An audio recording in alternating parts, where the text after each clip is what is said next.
Hola, ¿qué tal? Gracias por estar con nosotros y gracias por acompañarme aquí en Contexto, compartiendo con ustedes los principales hechos informativos que se han registrado en el país hasta esta hora de la noche. Gracias por estar con nosotros. Puedes seguirnos también a través de toda la plataforma de ACD Media. Los ojos del mundo siguen puestos en Venezuela, donde los venezolanos acudieron a las urnas para escoger sus nuevas autoridades. Se repite y es más de lo mismo. Un cuestionado proceso electoral donde el organismo que organiza el evento dice que hay un ganador, que es el actual presidente Nicolás Maduro. Sin embargo, otros sectores de la propia vida venezolana insisten en que la mano del fraude volvió a sentirse en esos comicios. Algunos países, todo es según el cristal con que se miren, han tenido diversas reacciones. Lo que apoyan el chavismo, Rusia, China y otras naciones de ese tipo han expresado sus felicitaciones y saludado lo que fue el proceso electoral en Venezuela. Sin embargo, otros países de Latinoamérica, incluyendo a República Dominicana, plantean que haya como un reconteo y no están convencidos de que el proceso fue lo suficientemente limpio. Veamos esta historia. Queremos decirle a todos los venezolanos y al mundo entero que Venezuela tiene un nuevo presidente electo y es Edmundo González. Con las elecciones presidenciales de este domingo se abrió en Venezuela una esperanza de cambio. Hubo mucha expectativa y los venezolanos en todo el mundo se movilizaron para una salida del presidente Nicolás Maduro. Los 15.000 colegios habilitados en Venezuela fueron abarrotados. Los venezolanos proclamaban la victoria del opositor Edmundo González Urrutia. Sin embargo, el Consejo Nacional Electoral ha desplomado todo viento de esperanza que tenían los venezolanos. Con el 80% de las mesas escrutadas y con un nivel de participación electoral del 59%, los resultados son los siguientes. Primero, Nicolás Maduro Moro, del Gran Polo Patriótico, obtuvo 5.150.092 votos, con un 51.20%. El candidato Edmundo González, de la Mesa de la Unidad, obtuvo 4.445.978 votos, con un 44.2%. Otros candidatos obtuvieron 462.704, un 4.6%. Los primeros resultados fueron ofrecidos con el 80% y un retraso de 6 horas después del cierre de las votaciones. El secretario de Estado de Estados Unidos, Anthony Blinken, espera que se refleje la voluntad popular. Además de Estados Unidos, Guatemala, Argentina, Perú, Chile y Costa Rica no reconocen a Maduro. Se teme que una victoria de Maduro obligue a una salida masiva de venezolanos, ya que por la crisis económica y por una alegada represión del régimen chavista, hay 8 millones de ellos en diferentes países, incluida República Dominicana. Maduro ha denunciado que Argentina, Costa Rica, Ecuador, Guatemala, Panamá, Paraguay, Perú, Uruguay y República Dominicana participaron en una alegada intervención contra el proceso electoral de este domingo en Venezuela. Ante el cuestionamiento de la oposición y de varios países, Maduro pide respeto a la voluntad popular y a la soberanía de Venezuela. Eso es lo que pido como presidente de la República Bolivariana de Venezuela. Respeto a la Constitución, a los poderes públicos y y a la vida soberana de Venezuela. Contrario a los resultados a favor de Maduro, la líder antichavista María Corina Machado proclama el triunfo de la oposición. Estados Unidos, Argentina, Chile, Perú, Guatemala y Costa Rica desconocen el triunfo de Maduro. Ganamos y todo el mundo lo sabe. Todo el mundo lo sabe. Quiero que sepan que esto ha sido algo tan abrumador. Ante el nuevo panorama que se vive ahora en Venezuela, María Corina Machado informó que en los próximos días se anunciarán las acciones de la oposición para defender la verdad y el respeto a la voluntad popular. Franklin. Bueno, ahí entra Venezuela nuevamente en una crisis política. Fíjense los resultados, los oficiales, lo que da el Consejo Nacional Electoral de Venezuela.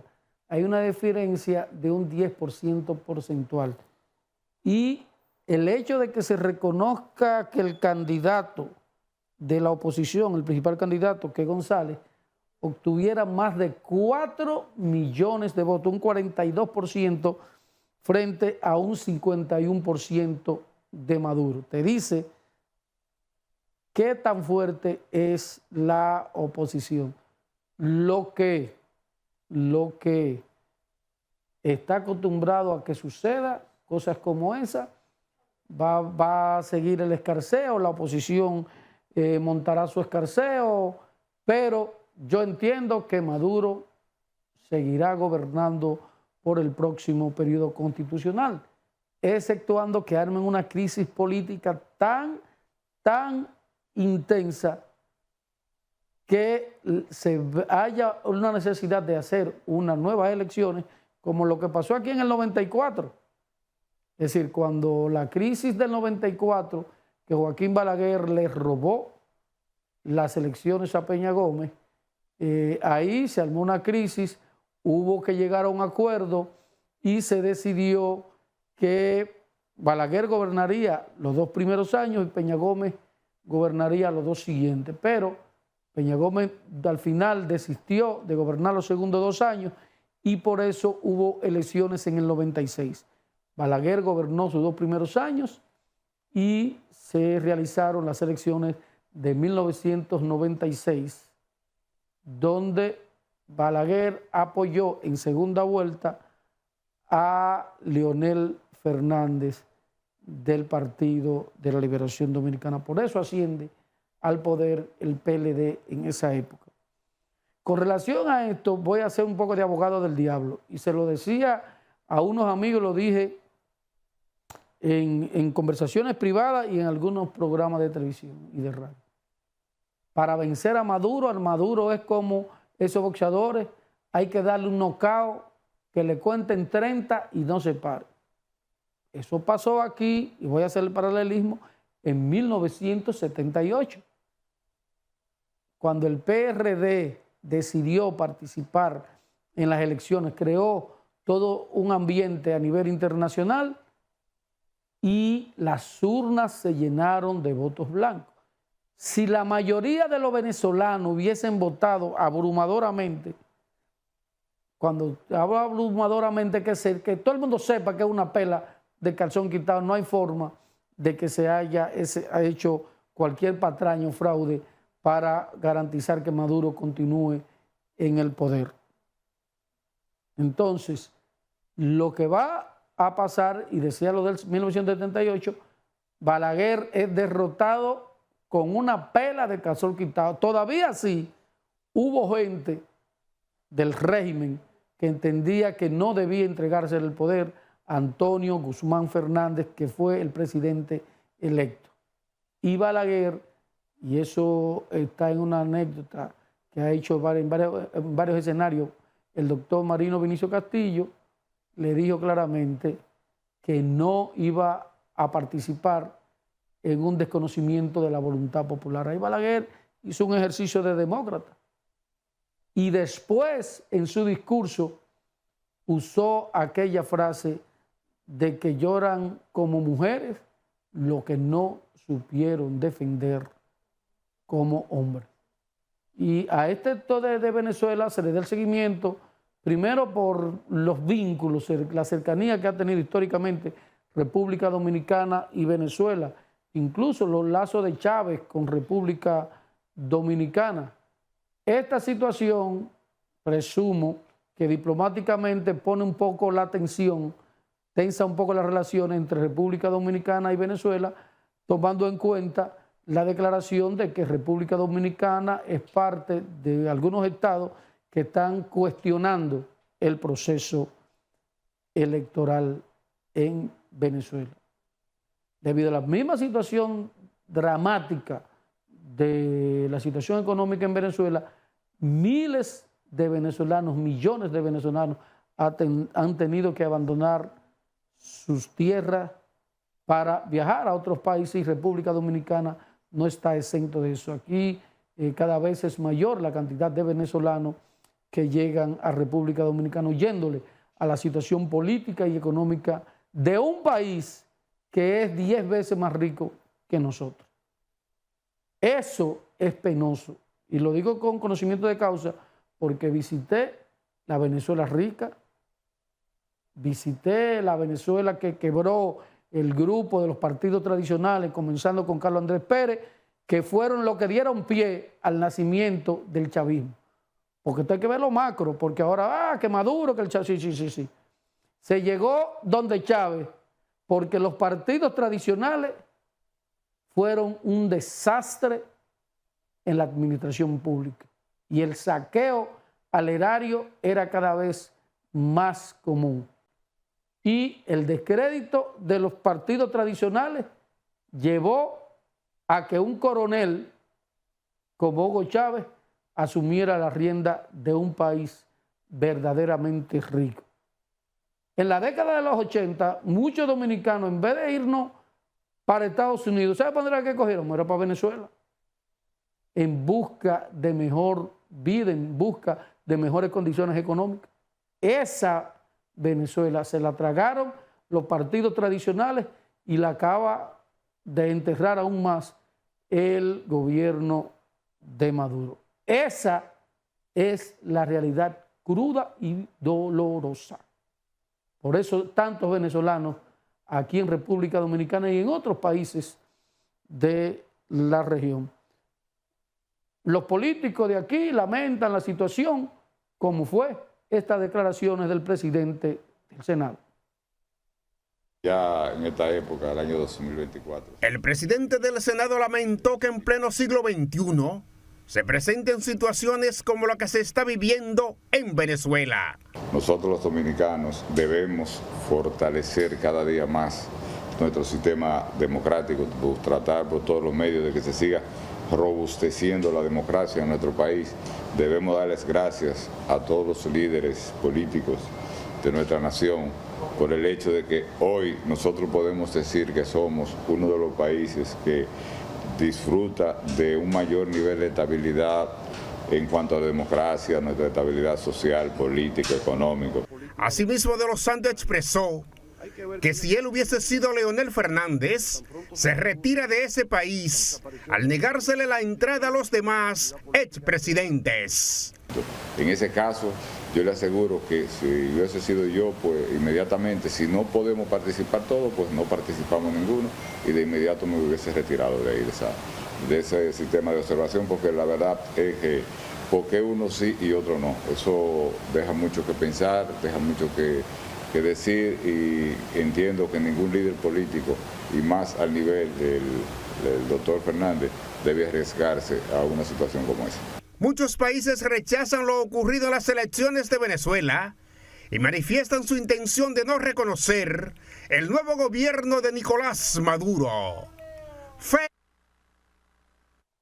Esa que dice Félix al final, de que en algunos países piensan no reconocer al gobierno de Nicolás Maduro, pienso que son exageraciones, porque muchos países de los nuestros dependen en parte del petróleo venezolano. Es verdad que PDVSA está fuñida también, pero aunque ha habido la denuncia de otros países como República Dominicana que entienden que se debe revisar todo lo que fue el proceso electoral, no he visto el primero que diga que rompe relaciones diplomáticas con Venezuela.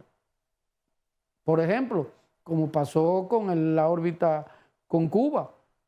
Es decir, la mayoría de los países de la región, después que Fidel Castro asciende al poder en 1959, la mayoría de los países de la región no tenían relaciones diplomáticas con Cuba.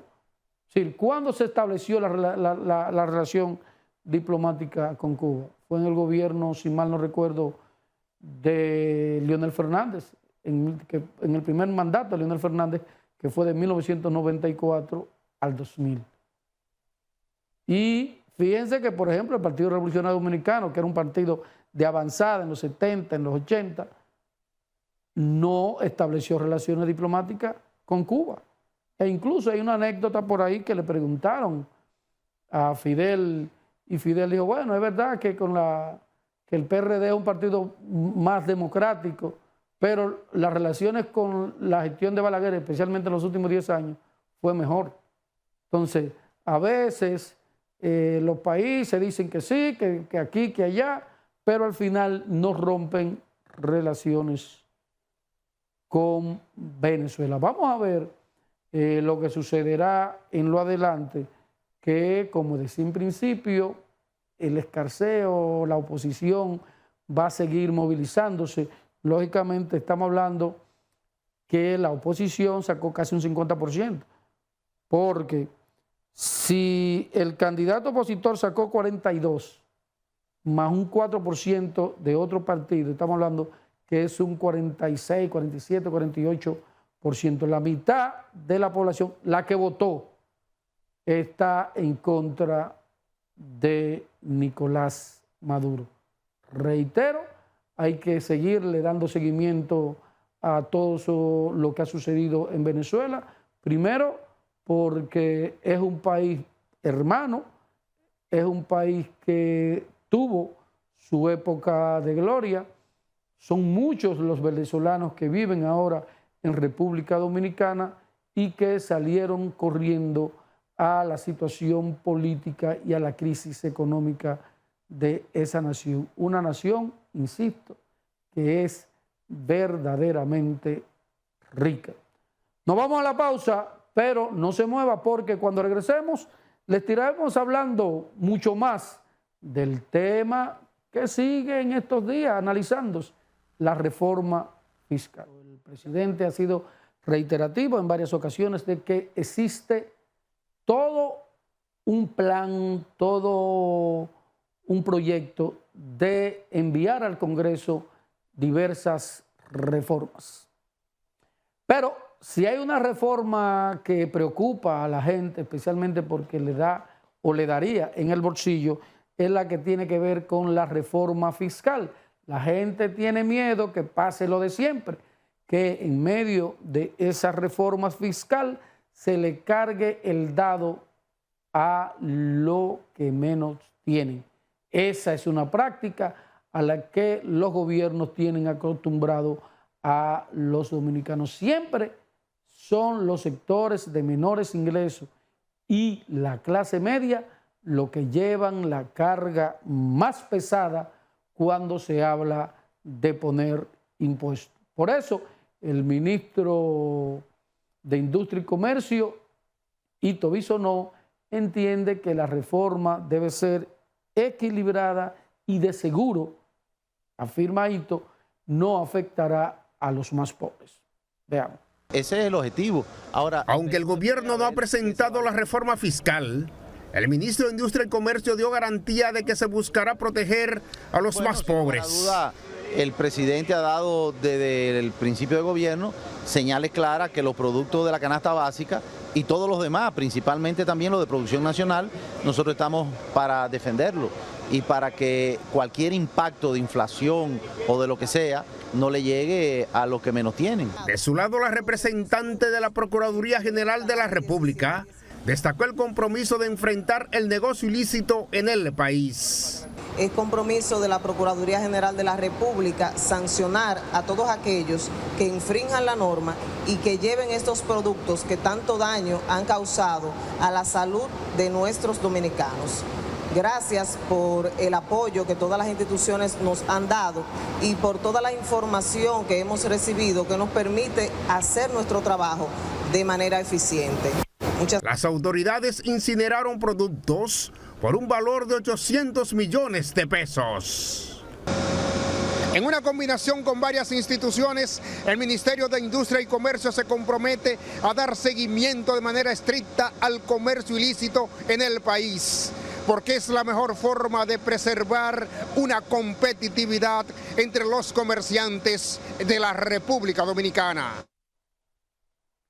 El gobierno hace tiempo está en ese esfuerzo y debe seguir luchando contra ilícitos de esa naturaleza. Otro tema que, bueno, se reflejaba en la última encuesta que hicimos aquí en ACD Media, donde la gente decía, le preguntaban, ¿usted cree que va a mejorar el sistema de salud? Una parte decía que va a seguir igual, y ahí habían alguna gente que estaban optimistas y que esperaba que en estos próximos 4 años del presidente Abinader mejore la situación. Pero vamos a ver lo que dicen muchos de la gente que acuden a los hospitales y ciudadanos de a pie. Los encuestados señalan varios factores que contribuyen a esta situación, incluyendo la falta de medicamentos esenciales y las condiciones precarias en que se encuentra la infraestructura de muchos centros de salud, lo que dificulta la prestación de servicios adecuados y afecta la calidad de vida. En los hospitales siempre hay problemas, no sé, siempre hay como un déficit.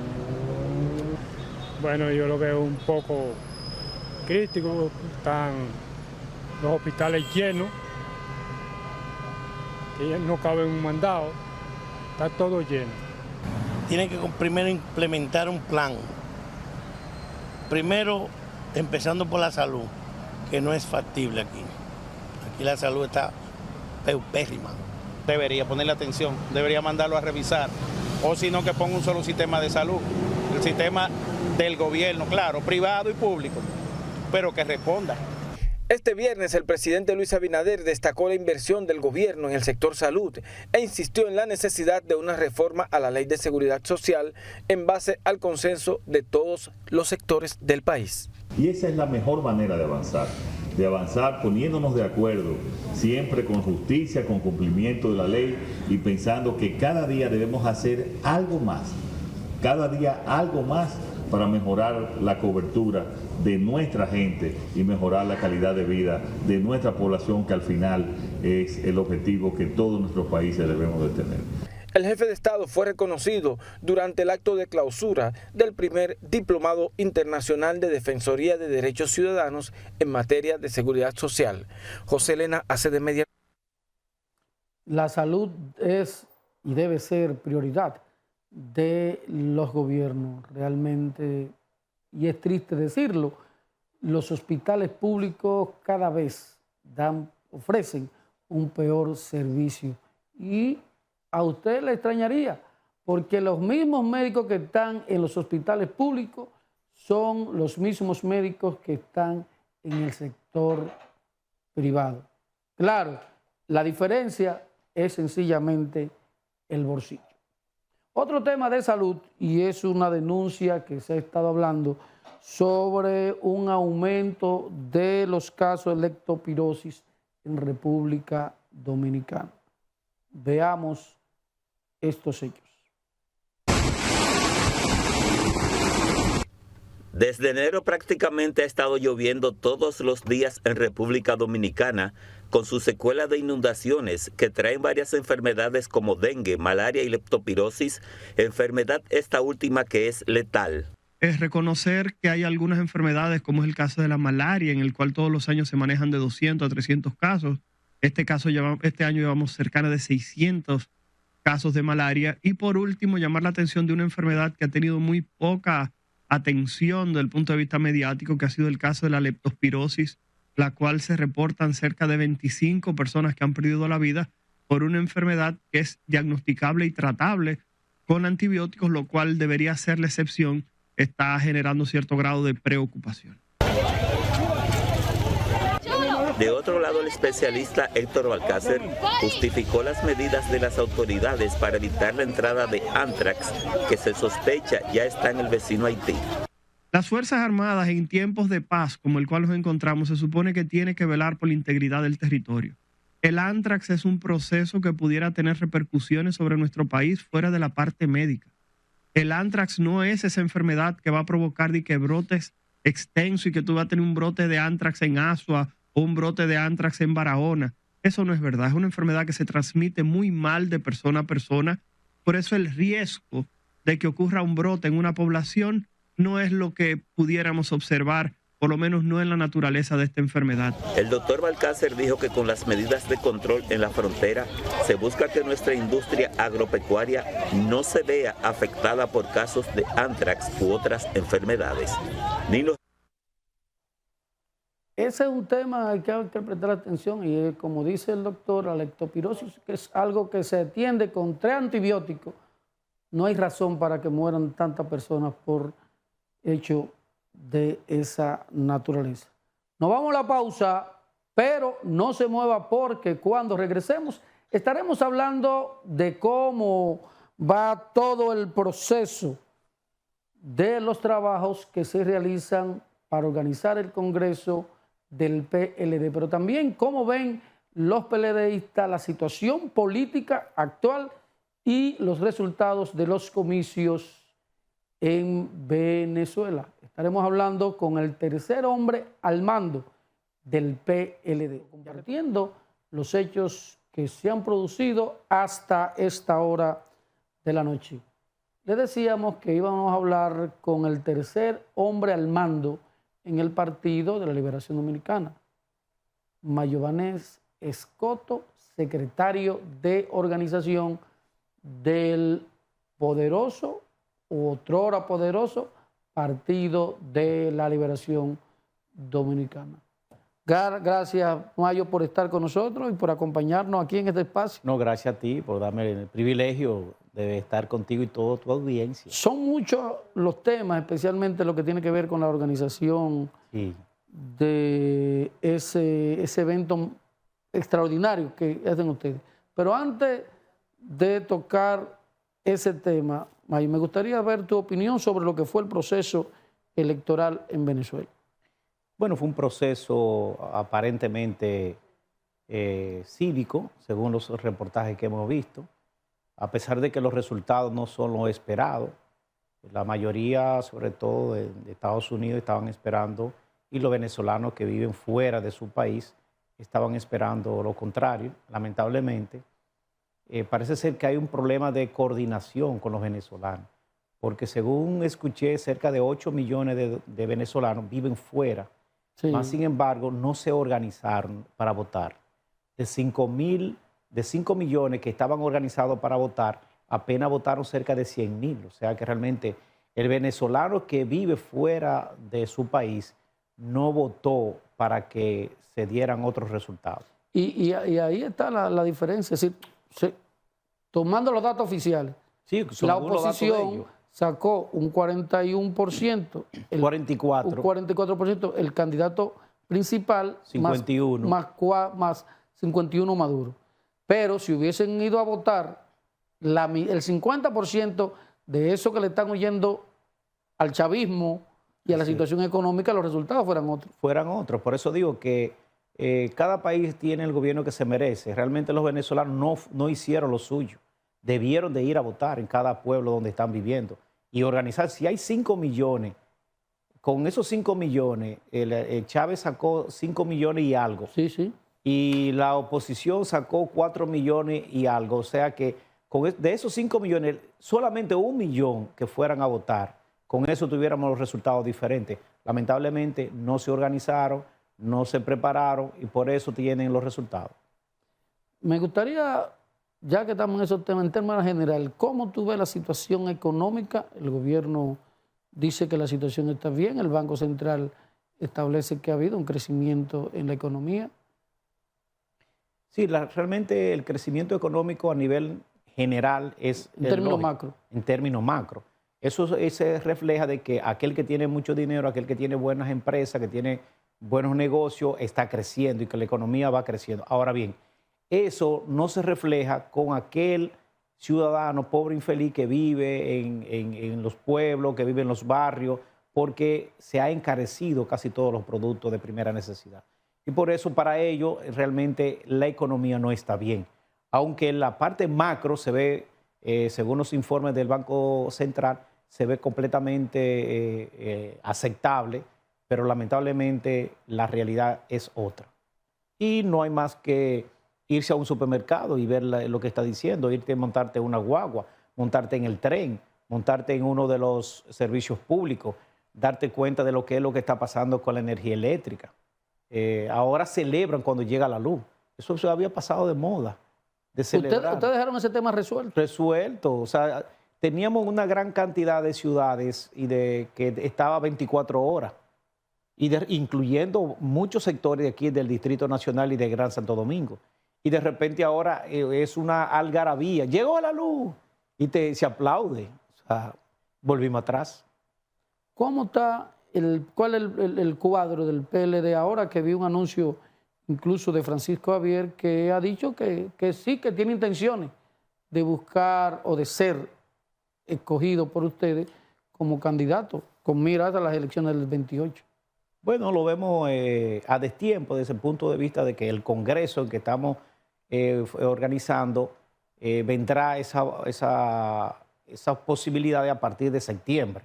Nosotros esperamos esa declaración de Francisco Javier, el cual es mi amigo y quiero mucho, a partir de octubre. Pero no obstante, veo que se adelantó, quizá es ensayando, preparando los cañones para que no se le vayan algunos dirigentes con otros que vaya a salirle adelante, porque hay amenaza de otros que están por salir también. Sí. Y parece que Francisco le cogió la seña y tiró adelante.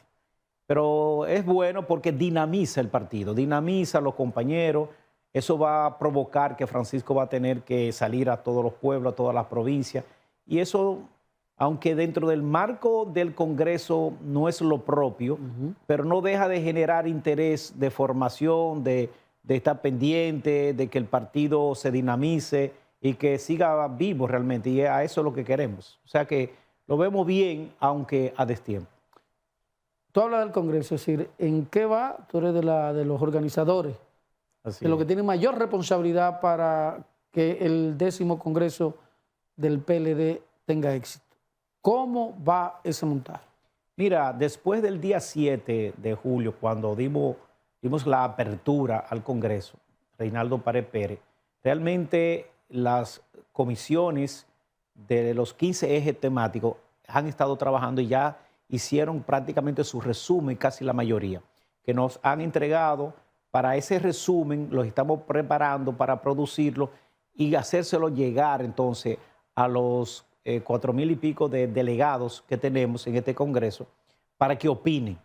El primero es qué opinar, qué partido queremos darnos, cómo serán la línea organizativa y electoral, la parte de los estatutos, esos cambios que necesita, que la gente quiere que se den, lo estamos preparando para darlo.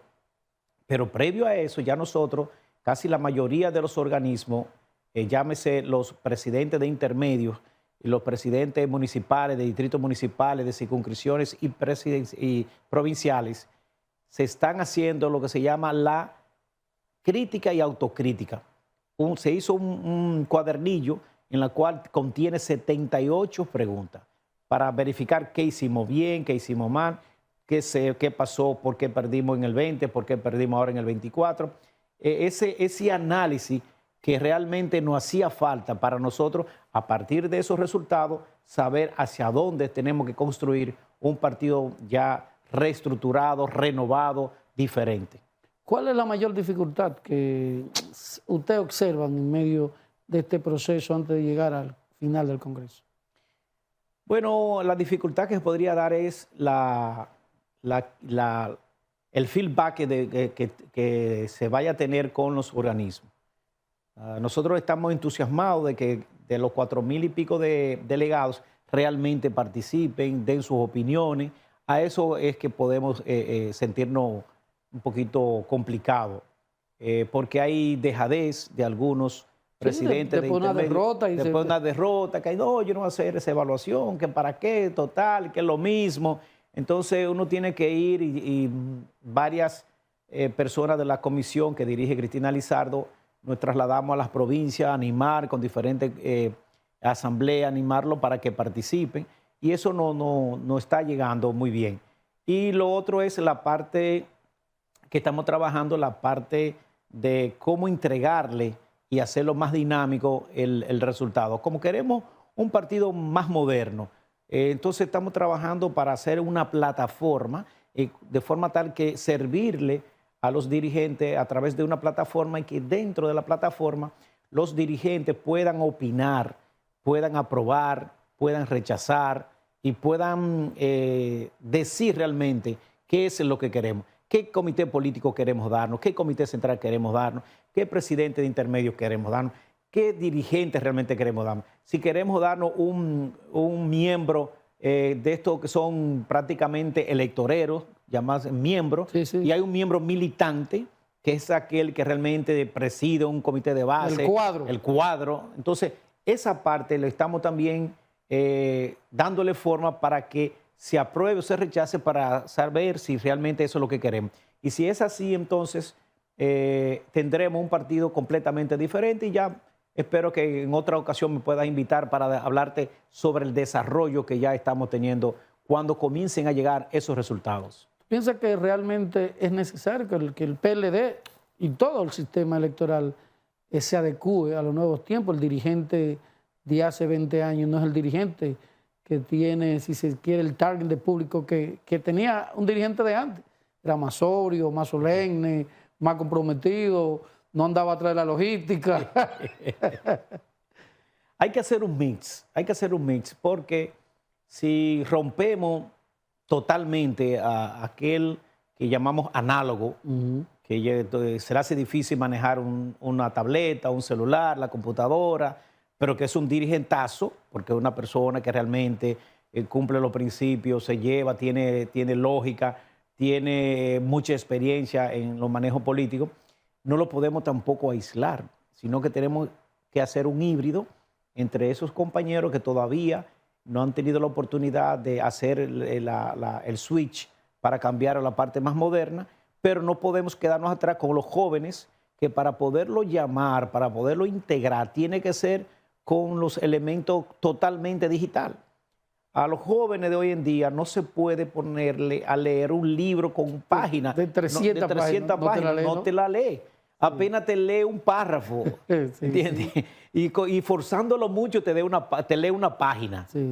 Entonces, tenemos que hacerlo más sintético, más consolidado realmente el objetivo que queremos darle a esos jóvenes para que puedan volver a enamorarse del PLD, y en eso estamos, tratando de conformar y reformar un PLD más moderno. Ese PLD que ustedes están buscando reconformar en el 10º Congreso, es un PLD que esté en un 10% según las elecciones. No, eso es los resultados de las elecciones presidenciales. Porque si tú te vas a la parte de municipal, estamos hablando que bordeamos un 25, 23%. O sea, tú le puedes quitar con los aliados y cosas un 18, un 20%. Viene siendo como la zapata del PLD según el proceso electoral. Porque hoy en día, yo fui candidato a senador, por ejemplo, en Montecristi, y saqué un 30%. Entonces... Walter sacó un 40%. O sea que no es realmente el 10 de Abel. Abel fue... allá yo saqué más votos que Abel. Y saqué más votos, por ejemplo, que Leonel Fernández. Y así, o sea, realmente eso no quiere decir que ese es el piso de nosotros. Por eso yo digo que el piso del PLD bordea entre el 20, 22, 23%. Una especie de voto duro propio. El voto duro, porque estamos ahí. O sea, cuando nosotros como Secretaría de Organización analizamos los compañeros sólidos, los compañeros que siempre están, que fueron validados en la SILO, en la Secretaría de Organización, estamos hablando cerca de 1 millón de compañeros que están ahí. Están ahí. Y ese millón te representa a ti cerca de un 20, 23%, 25% del electorado. O sea, ese está ahí. Y esa es la plataforma. ¿Ustedes confían de que esos resultados serán muy diferentes con mira a las elecciones del 28, que podrían ustedes nuevamente ser los huéspedes del Palacio. Así es, totalmente diferente. Por eso nosotros auguramos de que cuando terminemos este Congreso en septiembre, entonces ya darnos lo que es octubre y noviembre y diciembre para la celebración del 51 aniversario del PLD, tener realmente ya un partido reestructurado, conformado y preparado para que en enero saliera a la calle. El tiempo es corto porque fue sobre el Congreso, pero por tu profesión, hay un tema que la gente dice, bueno, yo quiero comprar una casa. ¿Qué tan difícil está el sector de la construcción y la gente adquirir una vivienda a bajo precio? Está difícil realmente, primero porque el atractivo número uno es el financiamiento. El financiamiento, que es un financiamiento cuando te sube por encima de 8%, ya no es atractivo, como está la situación hoy en día, porque eso va ligado a la situación económica. Y lo otro es el bono vivienda, que es un bono vivienda más atractivo que se daba siempre en los gobiernos. Este gobierno lo da, pero muy limitado, muy limitado. Y ahora mismo este gobierno no construye vivienda en sí como gobierno, sino lo que hace que da un apalancamiento con el bono vivienda con el sector privado a través de la fiduciaria. O sea, realmente no es como cuando yo fui director del INVI, que nosotros teníamos proyectos habitacionales que lo hacía el Estado Dominicano. Y esos apartamentos eran donados a deportistas, a músicos, a personalidades, a personas muy pobres de la baja pobreza, ciudadanos que merecían, eran orgullo de los pueblos, en fin. Ahora no, ya eso lo eliminaron. Ahora lo que hacen es que a través del sistema de fideicomiso se construyen apartamentos del sector privado y el Estado le da un bono tierra, o sea, un bono vivienda. Sí, el precio de la tierra, pero el financiamiento, si tú no tienes condiciones para el financiamiento. No adquiere. Mientras que cuando era nosotros, no importa porque esa evaluación lo hacía el Estado Dominicano y el Estado entonces te aprobaba o no el financiamiento y te daba gracia. Nosotros recuerdo que dábamos gracia de si tú estabas atrasado, que el Día de las Madres te hacíamos un especial, el día de Navidad te hacíamos otro especial. Ahora ya eso lo quitaron totalmente. Bueno, Mayo, de verdad, gracias. Bien, Está pendiente de cada vez que usted tenga alguna información buena sobre el Congreso y ya usted sabe que estas puertas están abiertas. Gracias a ti y un saludo especial a todos los compañeros del partido, los dirigentes, que sigan trabajando, sigan con mucho entusiasmo, trabajando todos los temas del Congreso, porque este Congreso, Reinaldo Paredes Pérez, va a terminar muy bien y eso va a ser realmente la zapata fundamental para nosotros despegar a partir del próximo año. Y muchas gracias a ustedes por acompañarnos. Será hasta una próxima entrega.